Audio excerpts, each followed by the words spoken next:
भाभी, जरा मोनू को ये खिचड़ी खिला दीजिए ना। मैं धुले हुए कपड़े धूप में सुखाने के लिए ऊपर छत पर डालने जा रही हूँ। प्रिया अपनी जेठानी मोनिका से बेटे मोनू को पकड़ाते हुए बोली। ठीक है प्रिया, कुछ बेमन से मोनिका ने उत्तर दिया। प्रिया ने फटाफट कपड़े फैलाए और वापस आकर देखा तो मोनू मोनिका की गोद में सो चुका था। भाभी, मोनू ने खिचड़ी नहीं खाई क्या? प्रिया कटोरी की ओर देखते हुए बोली। नहीं, सिर्फ 2 चम्मच ही खाई और खाते खाते झपकी ले रहा था तो मैंने उसे गोद में बिठा लिया तो वो सो गया। इसीलिए तो मैं अपने बेटे को आपको देती हूँ ताकि ये आपका प्यार स्नेह पाकर सुकून से सो सके। मन ही मन प्रिया ये सोचते हुए भाव विभोर हो रही थी। कितने बार कहा है, इसे जब नींद आया करे तो मेरे पास मत लाया करो, तुम समझती क्यों नहीं? थोड़ा गुस्सा दिखाते हुए मोनिका बोली। अरे भाभी, गुस्सा मत करो ना। पता नहीं क्यों आपके पास आते ही उसे नींद आ जाती है। फिर कुछ दिनों बाद आज मोनू का पहला जन्मदिन मनाया जाने वाला था। पूरा घर सुंदर रंग बिरंगे गुब्बारों और लाइट से सजाया जा रहा था। सुबह कथा भजन का आयोजन होना था और शाम को केक काटा जाना था। इन सब से परे मोनिका अपने कमरे में गुमसुम सी बैठी थी। भाभी चलिए ना, पंडित जी आ गए हैं, कथा शुरू होने जा रही है। नहीं प्रिया, मैं नहीं आऊँगी। क्यों दीदी, क्या हुआ? बस मुझे नहीं जाना है। आपको बैठना नहीं है क्या? पर अभी तो आप 10 दिन पहले ही फ्री हुई थी। नहीं, वो बात नहीं है। बस तुम जिद ना करो। फिर आपसे कुछ कहा माँ जी ने? इस बार मोनिका के आंखों से आंसू बह निकले। प्रिया पास बैठी उन्हें पोंछते हुए बोली। दीदी, कब तक आप यूं ही चुपचाप सब सहन करती रहोगी? क्यों घुटती रहती हो बेवजह? अब बताइए कि माँ जी ने आपसे क्या कहा, जो वो हमेशा से कहती आई हैं, बांझ। आज उन्होंने मुझे मोनू को दिन भर गोद में उठाने से भी मना कर दिया है। बोली हैं, दूर रहना मेरे पोते से, आज शुभ दिन है उसका। अगर तुम्हारी वजह से उसे कुछ हुआ तो इस घर से तुझे निकाल दूंगी और अभय की ज़िंदगी से भी। इसीलिए मैं उससे अपने से दूर रखने को बोलती हूँ तुमसे कि कहीं सच में उसे मेरी वजह से कुछ हो ना जाए। कहते कहते सिसक पड़ी मोनिका। दीदी, जो कुछ भी आपके साथ इन 8 सालों में हुआ उस सब में आपकी कोई गलती नहीं थी। हाँ, आपकी गलती ये ज़रूर रही है कि आप अपनी खुशी के लिए कभी खुद खड़ी नहीं हुई।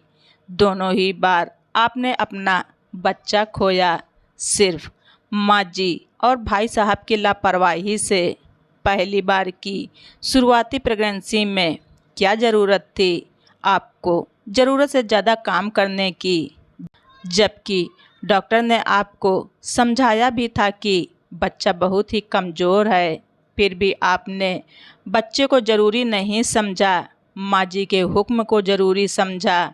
माना वो नहीं समझती तो भाई साहब को तो समझना चाहिए था। दूसरी बार पूरा समय आपने अपने मायके में निकाला क्योंकि आपके पापा की जिद थी, लेकिन आखिरी समय में आप फिर सासू माँ की जिद के आगे झुक गईं। माँ जी ने बेवजह की जिद की कि डिलीवरी तो ससुराल में ही होगी, अगर कुछ हुआ तो आप सभी जिम्मेदार वाली जिद और उनके नाराज़गी के दबाव में आ गईं। क्या हुआ फिर? काम का बोझ और हॉस्पिटल जाने में देरी का खामियाजा किसे झेलना पड़ा? आपको ना। और इन लोगों ने अपनी गलती का खामियाजा फोड़ा।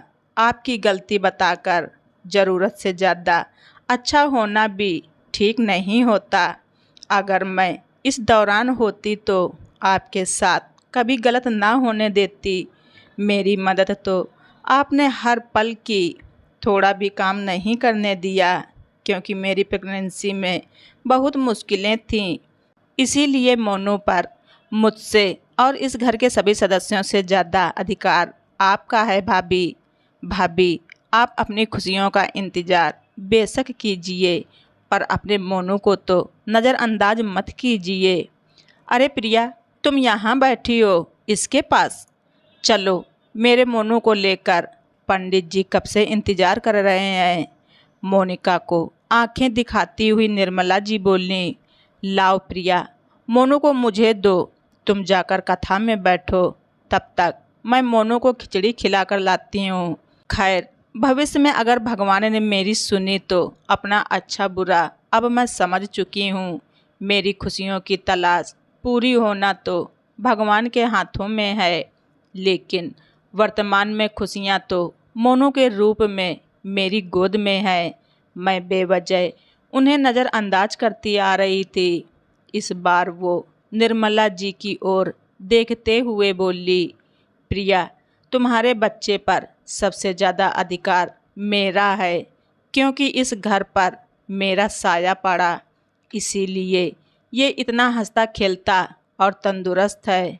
पर मेरे और मेरे अजन्मे बच्चों की किस्मत शायद इतनी अच्छी नहीं थी। मोनू को सीने से लगाकर मोनिका उसे प्यार करने लगी। उसका आत्मविश्वास से दमकता चेहरा उसके खत्म हो चुके डर और पनपते स्वाभिमान को दर्शा रहा था। और सासू माँ मुँह बनाते हुए वहाँ से वापस चल दी। आज सासू माँ यही सोच रही थी कि इन दोनों के बीच में आज ऐसी कौन सी खिचड़ी पकी जो मेरी सीधी सादी सी दिखने वाली गाय जैसी बहू आज सींघें मारने लगी। तो दोस्तों, आप सभी लोगों को हमारी ये स्टोरी कैसी लगी कमेंट बॉक्स में ज़रूर लिखें। चैनल पर नए हैं तो सब्सक्राइब करना ना भूलें। धन्यवाद। ऋचा वाइस।